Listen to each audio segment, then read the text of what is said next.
Today we're going to jump into Photoshop where I'm going to show you exactly how to retouch skin using the frequency separation method. If you're new to the channel, my name is Stefano Lombardo and I make photography and tech related videos. So if you're into that type of content, make sure to subscribe. Now there are many ways to retouch skin in your portraits, but personally my favorite is the frequency separation method. Frequency separation is one of the best methods, I think, because of the way it works. Basically, you're separating your photo into two different layers for better control when editing.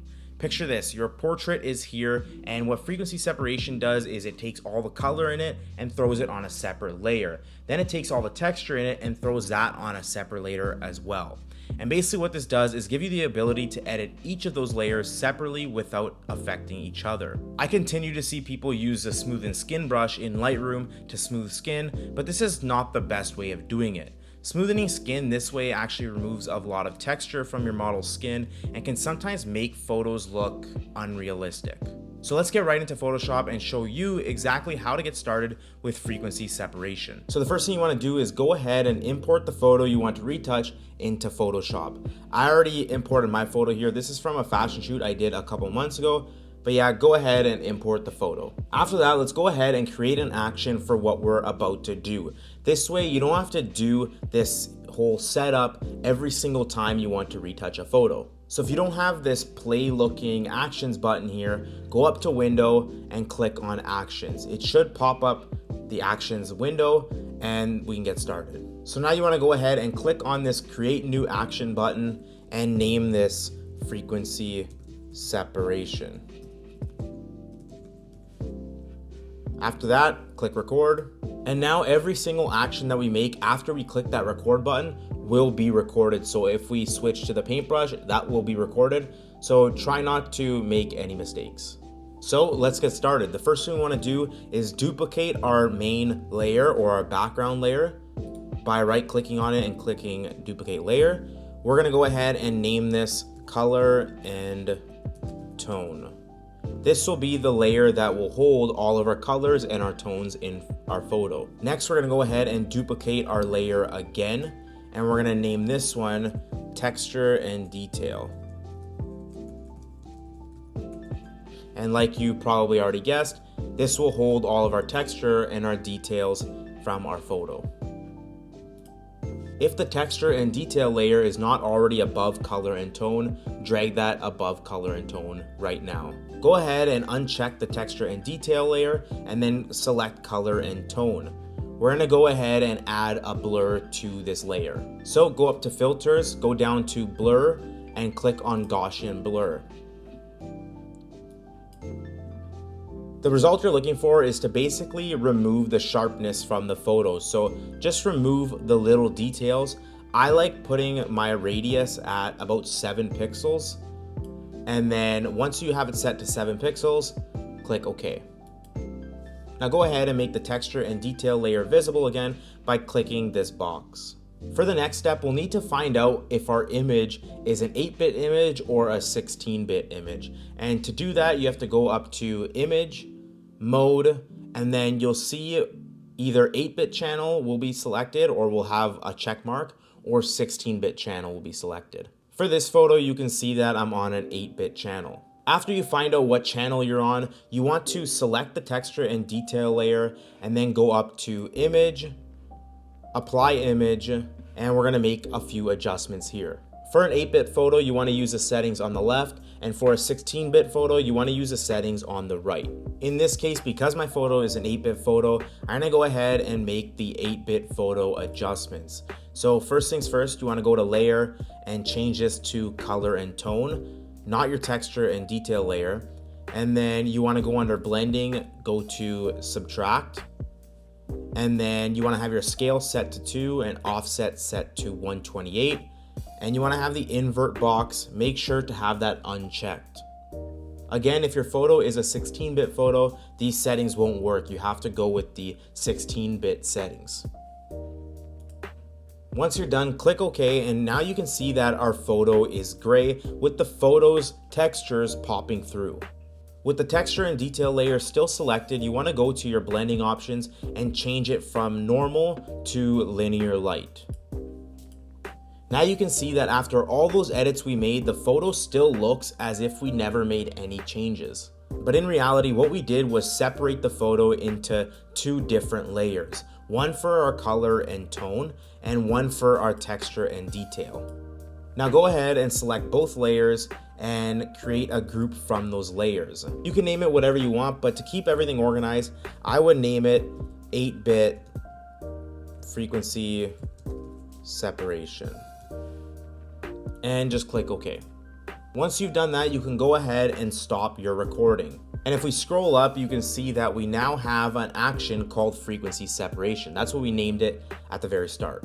Now, after we have that, I would actually go ahead and double click on our frequency separation action and rename this to 8-bit or 16-bit, whichever one you did the action for. Before you start retouching, I would actually rewatch the first part of the video and record another action for either 8-bit or 16-bit, whichever one you didn't already do.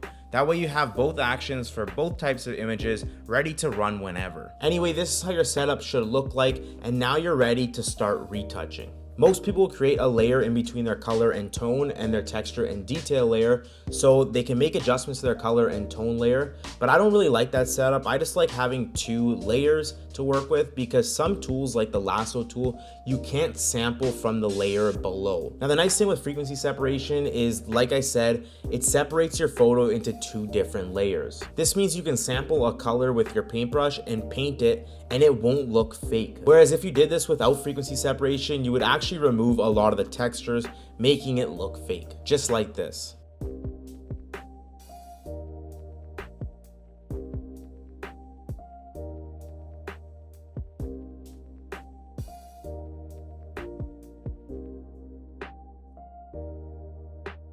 Now that our setup is complete, we can go ahead and actually retouch our photo. So the first thing I like to do is click on our 8-bit frequency separation group and create a black and white filter from it. I'll explain in a little bit why I like doing this, but most people don't. You don't have to. I just like doing it. Once we have our black and white filter created, we'll go ahead and drag it above all of our other layers.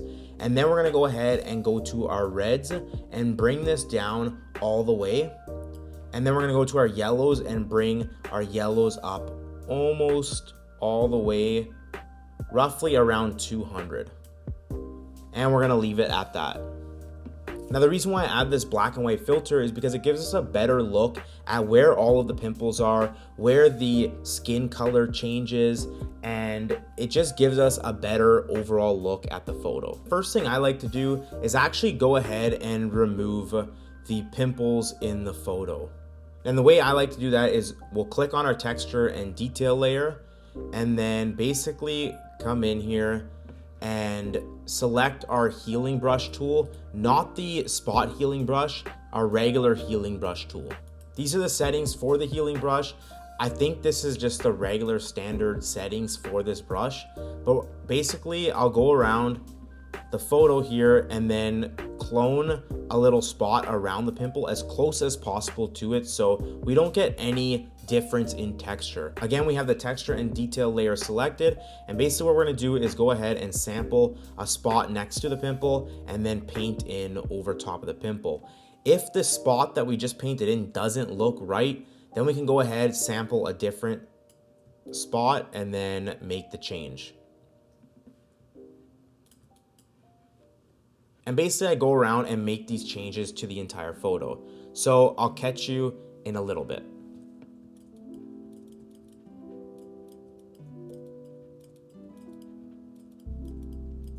Now I just want to pause this here. If you look at right over here where my healing brush is, you can see that I painted over a pimple, but the spot is not going away. And that's because that spot is actually a difference in color. So we can't make that change on the texture and detail layer. That's actually part of our color and tone layer. We got rid of the texture, or we changed the texture from the current layer we're working with.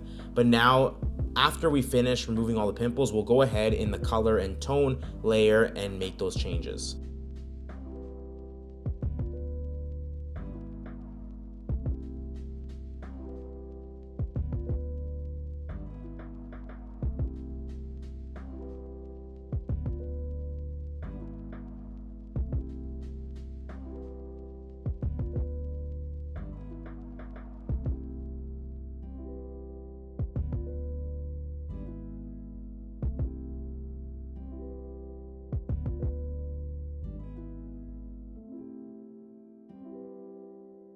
Okay, I think we're done here. We can go ahead and actually uncheck the black and white filter, and you can see that all those pimples that we had, not really there wasn't really many pimples, but for the purposes of this video, I got rid of just some regular texture you would find in someone's skin. But like I said, some of the spots where we use the healing brush, it actually left some spots here, and this is because this actually has to do with our other layer, our color and tone layer.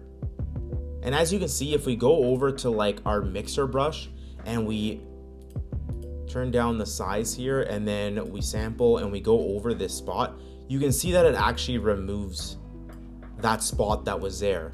But let's just go back here, and before we do that, let's check our black and white layer again and then make our changes to our color and tone layer. And the reason why I'm still using the black and white filter is because if you look at our model skin without the black and white filter turned on, and you look at her face right here, you can actually see that there's some difference in color, but it's really hard to notice without the black and white filter. Even on her neck, you can't really tell that there's some skin color changes there.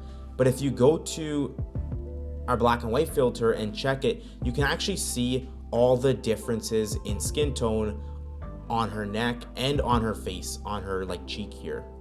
Now there are many tools you can use for doing this retouching process. For example, in the texture and detail layer, I use the healing brush tool. You don't have to use the healing brush tool. And for the color and tone layer, there's a few different ways of doing it. Some people like a really fast way of doing things. So for example, if you select our color and tone layer and then go up to the lasso tool and change our feather to 25 pixels, and let's say we'll just select her neck here, because we just want to even out the skin tones or the change of skin color in her neck. After we have that selected, we'll go up to filter, we'll go to blur, and we'll go to Gaussian blur, and then we'll just up this to like, let's say 9 pixels. Click OK, deselect, and then you can see that it sort of evened out the color in her neck. And if you take our black and white filter off, you can see the changes it made. And you can really use the lasso tool for everywhere on the photo. For example, if we wanted to use it where her cheek is here, and go up to filter, go up to Gaussian blur, and change this to 33 pixels, and we deselect this, you can see that it made the side of her face there really smooth. And if you compare it to what the photo looked like before, right there, and now we check on our frequency separation group, you can see that it basically retouched the skin for us. If you take a look at this photo right here, this is actually really, really good. I would post this to Instagram. Like, I would put this on my portfolio. The detail is still all in the skin. And again, it's really hard to see all the changes without that black and white filter on. For example, this is a photo, what we've been working on with the black and white filter on. And then when you turn off our frequency separation group, you can see the changes that it made. But let me just go back. We're gonna undo all of this and we're gonna go ahead and retouch a different way. One of my favorite ways to even out the skin tone is by using the mixer brush tool. The mixer brush tool is really good to even out the skin tones in your photo. So these are the settings I'm using if you want to copy them, but basically I like to check my black and white filter and find areas in the photo where the skin tone kind of like falls off and there's not that even smooth like transition of skin tone. So again, we're going to make sure that our color and tone layer is checked. We're going to go to our mixer brush tool, make it just a little bit bigger, and then we're going to go ahead and sample right beside it, and we're just going to paint in right over top of all those spots, trying to even out the colors in the skin. You can see the difference that made. With Photoshop, it's very easy to overdo things in general. So just make sure you're staying aware of all the changes that you're making. You want to be mindful of things like shadows right below her neck here. You don't want to even that color out, or else it's not going to look realistic, because people will be able to tell and notice that looks off. There's supposed to be a shadow there. So yeah, I'll go through the entire photo with the mixer brush tool, and that's really the only tool I'll use when I'm working in the color and tone layer. So I'll go ahead and I'll check the black and white filter to make my adjustments, and you'll see when I speed this video up that I'll take that filter off and on just to see how the progression is coming along. And then you'll also notice that in some spots I will use the lasso tool just because I really like how it automatically evens out the skin tones in the photo. So I'll go ahead and make those adjustments.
And there we go, that's the final result. I would be happy posting that, putting it up on my portfolio, and I basically did that with only using two tools, the mixer brush tool and the healing brush tool. Healing brush tool for editing the texture and detail, and the mixer brush tool for evening out those colors in the skin tone. Remember, it's super easy to overdo your edits. The point of retouching is just to even out those skin tones and make sure that the texture is still there when you're smoothing out the skin. I think that looks pretty good. If we look at the before and afters, you can see that before we had a little bit of pimples there, we had some skin discoloration, or just uneven skin tones in the neck area. We even had this little spot right here. We also had some differences in skin tone above her eye. Now, if we look at the finished result, check this, you can see that it's much more evened out. I actually think I may have evened out this area above the eye a little bit too much. When you're retouching, it's super important to understand where differences in color are supposed to be. For example, if we look at her photo here and we look at her chin, you can clearly see the round part of her chin going just below her bottom lip. And we can only see that because of differences in color, not texture. If we look at her bottom lip here, you can see that it's a little darker because the light was coming from above her, so her bottom lip is actually covering or creating a shadow underneath her lip. If you look at the face of her chin, you can see that it actually has like a highlight on it from the light, and then as it goes into the bottom lip, it gets darker. If we grab our mixer brush tool and we actually just make that all the same color as the face of her chin, the brighter like highlight color, you can see that it doesn't look like a chin anymore.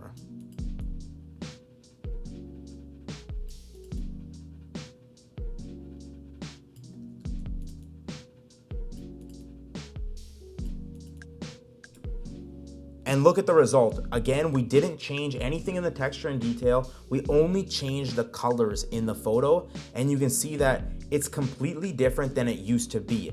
That's how her chin looked before, and this is how her chin looked after we just changed the color. So let me just go back to how it used to be. And that's how it was before. So that's one thing that is super important that you need to keep in mind. Overall, I think the photo turned out really, really good. If we look at the before and now we look at the after, all that's really needed after this is a slight color grade and maybe some basic adjustments in Lightroom, and that's it, we're done. If you weren't following along the video or you were too lazy to create these actions for yourself, I'll have the 8-bit and the 16-bit actions available for you to download for free down in the description. In case you were wondering, frequency separation is not going to suddenly make your low quality photos high quality. In fact, if you want the best results, the higher the quality quality, the better the results. With that being said, I'm gonna go ahead and wrap up this video. If you run into any issues, leave a comment down below and I'll try to get to it. If you found this video helpful, make sure to leave a like, make sure to subscribe, and hit that bell to be notified when I post a new video. Peace.